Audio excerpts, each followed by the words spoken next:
की आवाज़। ऊष्मा की आवाज़ में आपका बहुत बहुत स्वागत है। आज हम अशोकनगर जिले की यूथ कांग्रेस जिला अध्यक्ष विशाल रघुवंशी जी से जो राहुल गांधी जी की सदस्यता खत्म हुई है उसके बारे में चर्चा करते हैं। आइए हम विशाल रघुवंशी से मिलते हैं। विशाल जी, आपका बहुत बहुत स्वागत है। अभी जो आपने प्रेस वार्ता रखी है और पोस्ट कार्ड लेकर जो अभियान चलाया जा रहा है, इसके बारे में आप क्या कहेंगे? भारतीय युवा कांग्रेस पूरे देश में पोस्ट कार्ड अभियान चला रही है। जिस प्रकार हमारे कांग्रेस पार्टी के राष्ट्रीय नेता पूर्व राष्ट्रीय अध्यक्ष आदरणीय राहुल गांधी जी की लोकसभा से सदस्यता शून्य की गई, उसके विरोध में हम भारत के प्रधानमंत्री नरेंद्र मोदी जी से सवाल पूछ रहे हैं कि आपके विदेशी दौरों के दौरान अडानी को कितने टेंडर मिले, अडानी ने भारतीय जनता पार्टी को कितना फंड दिया।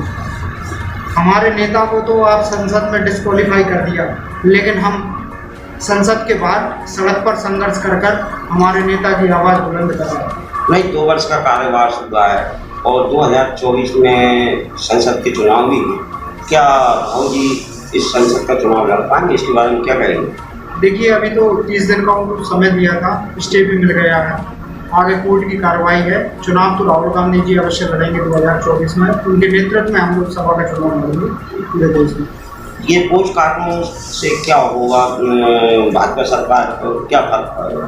जिस प्रकार हमारे नेता को डिस्क्वालीफाई किया गया संसद भवन में, हमारे सांसदों को बोलने नहीं दे रहे हो, संसद को म्यूट पर ले जाते हैं वो, तो यूथ कांग्रेस का एक एक कार्यकर्ता पूरे देश में ये पोस्ट कार्ड अभियान के जरिए मोदी जी से सवाल कर रहा है कि अडानी की जेपीसी जांच की जाए और जनता को अडानी समूह के बारे में सच बताया जाए। क्यों आपने LIC और SBI में आम आदमी का खून पसीने का पैसा अडानी समूह में निवेश किया? ऐसे कितने नेता विधायक और सांसदों की सदस्यता खत्म हुई, इसके बारे में आप बताएंगे कुछ?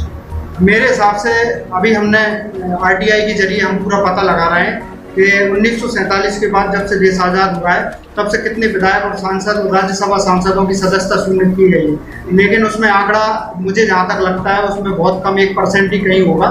लेकिन जितनी तत्परता भारतीय जनता पार्टी की सरकार ने हमारे नेता राहुल गांधी जी को डिस्क्वालीफाई करने की बताई है। नहीं, इंदिरा गांधी जी की भी सदस्यता रद्द की गई थी और कांग्रेस पार्टी फिर उभर कर सामने आई थी। क्या कहेंगे इसके बाद? कांग्रेस पार्टी जब इंदिरा गांधी जी की सदस्यता शून्य की गई थी तो आप तो पत्रकार हैं, आपको पता होगा कि पूरे देश में कांग्रेस पार्टी कितनी मजबूती से उभर कर आई। जी। आज पूरे देश में आक्रोश है।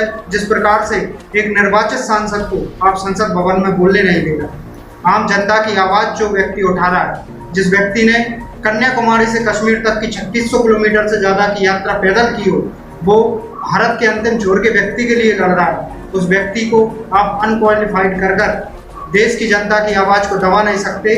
यूथ कांग्रेस और राहुल गांधी के सिपाही सड़क पर संघर्ष करेंगे। अगर सदस्यता वापस नहीं हुई तो यूथ कांग्रेस और कांग्रेस क्या करेगी? यूथ कांग्रेस हर ब्लॉक, मंडल, सेक्टर स्तर पर उग्र प्रदर्शन करेगी पूरे देश में भारतीय जनता पार्टी के खिलाफ। हम हमारे नेता के साथ पूरी मजबूती के साथ हैं। और महंगाई चरम सीमा पर है, कांग्रेस क्या कर रही है? अकेली देश में महंगाई चरम पर नहीं, बेरोजगारी बहुत चरम पर है। जिस प्रकार प्रधानमंत्री मोदी 2014 में जब आए थे, उन्होंने कहा था कि 2 करोड़ रोजगार हम हर साल देंगे। मुझे नहीं लगता कि वो 2 लाख रोजगार भी पूरे देश में किसी को दे पाए। आप तो यही देख लीजिए कि शिवराज सिंह चौहान के नेतृत्व वाली सरकार व्यापम घोटाले कर हर बार व्यापम का नाम बदल दिया गया। कभी व्यावसायिक परीक्षा मंडल रख दिया गया, कभी फलाना कर दिया, कभी ढकाना कर दिया। 4 से 5 बार व्यापम का नाम बदल दिया गया। हर बार दलाली हावी होती है। 10वीं और 12वीं के पेपर 9 और 10 बजे से होते थे, 6 बजे व्हाट्सएप पर पेपर आ गए। पेपर बच्चों के भविष्य के साथ ये सरकारें खिलवाड़ कर रही हैं, इनका कभी भला नहीं होगा। और यूथ कांग्रेस इनका पुरजोर विरोध करती है और हर देश के बुरे काम में कांग्रेस पार्टी इसका विरोध करेगी। बहुत बहुत धन्यवाद।